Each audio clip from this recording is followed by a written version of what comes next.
Oi, gente, vamos lá então. Como eu disse pra vocês, a gente vai ver um pouquinho a respeito da genética do sangue, tá? Primeira coisa, a gente já tinha visto anteriormente, e quando a gente fala de tipo sanguíneo, né, nós temos 4 tipos sanguíneos, né?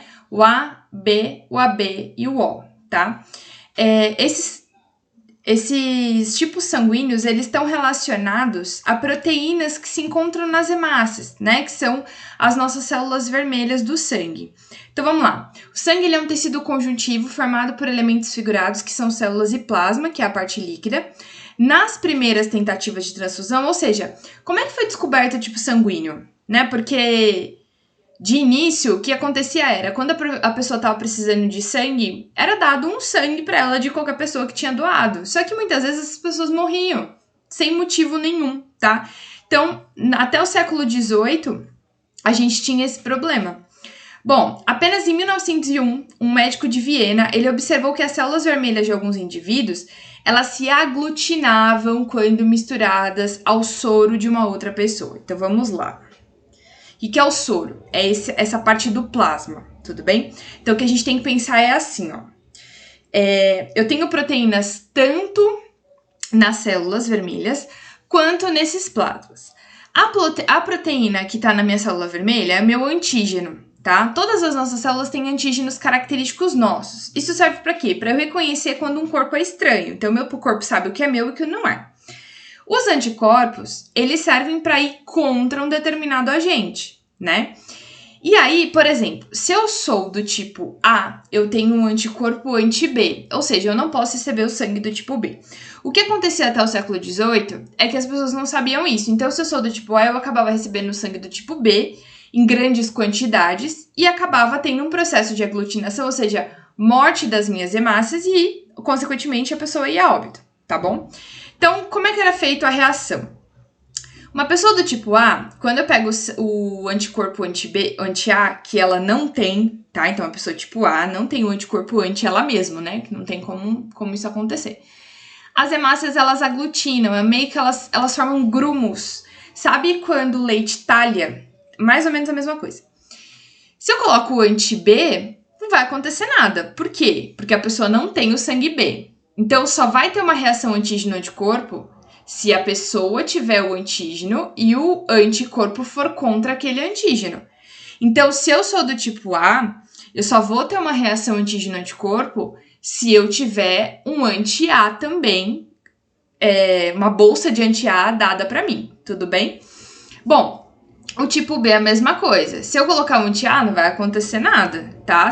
Isso aqui para fazer o teste de tipo sanguíneo, tudo bem?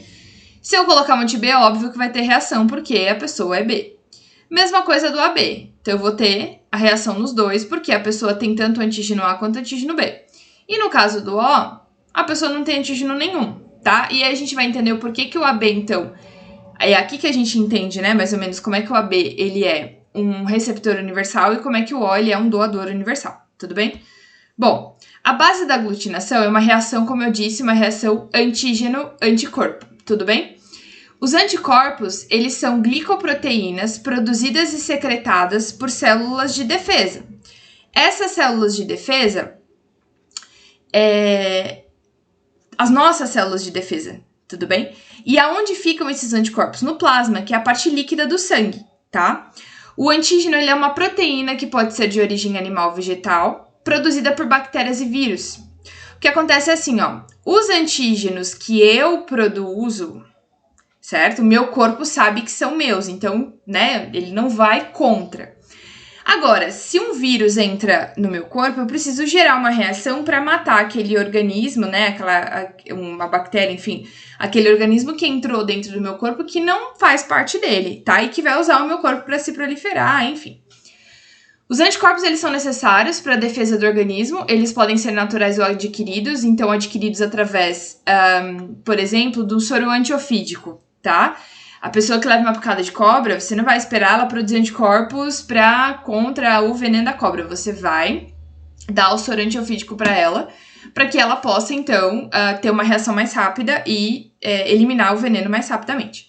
A entrada de um antígeno gera reação de produção de anticorpos Consequentemente, eu tenho a produção de células de memória, que a gente já viu isso em materiais do ano passado.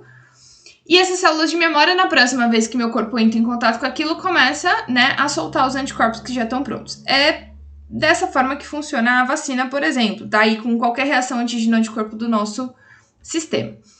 A descoberta do sistema BO foi essencial para a transfusão de sangue, tá? Porque eu comecei a não dar o sangue do tipo A para uma pessoa que é B. A transfusão errada leva ao óbito do paciente, como eu disse, por causa desse processo de aglutinação. Descobriram também em 1902 que as reações de aglutinação elas eram geradas por substâncias dissolvidas no plasma e as substâncias dos eritrócitos. Então, era uma reação. Eritrócito, glóbulo vermelho, mesma coisa, tá? Então, era uma reação que eu tinha entre o plasma e as células vermelhas. As substâncias do plasma, elas foram chamadas de aglutininas, que são os anticorpos, e a das hemácias, aglutinogênios ou antígenos. Então, antígeno e anticorpo, a gente chama isso antígeno para qualquer proteína que está a nível celular e anticorpo para qualquer reação que eu tenha, qualquer proteína que eu tenha de reação a um antígeno, tá? Agora, para o sangue, a gente dá um nominho diferente. Então, a gente chama de aglutinina e aglutinogênio. Pessoa do tipo A tem o aglutinogênio na hemácia A e o anticorpo anti-B. A pessoa do tipo B tem o aglutinogênio B e o anticorpo anti-A. A pessoa B tem os dois aglutinogênios. Se ela tem os dois aglutinogênios, obviamente ela não pode ter nenhuma aglutinina, né? Se eu só tenho aglutinina anti-A e anti-B, e a pessoa é a B, e eu coloco as duas aglutininas dela, né? O corpo dela vai começar a reagir contra ela mesma, então não é um negócio muito legal. A pessoa O, ela não tem nenhum aglutinogênio. Em compensação, ela tem as duas aglutininas.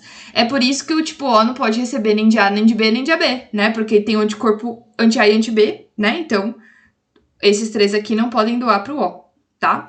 Bom, respondam as questões abaixo e nós voltamos no próximo vídeo.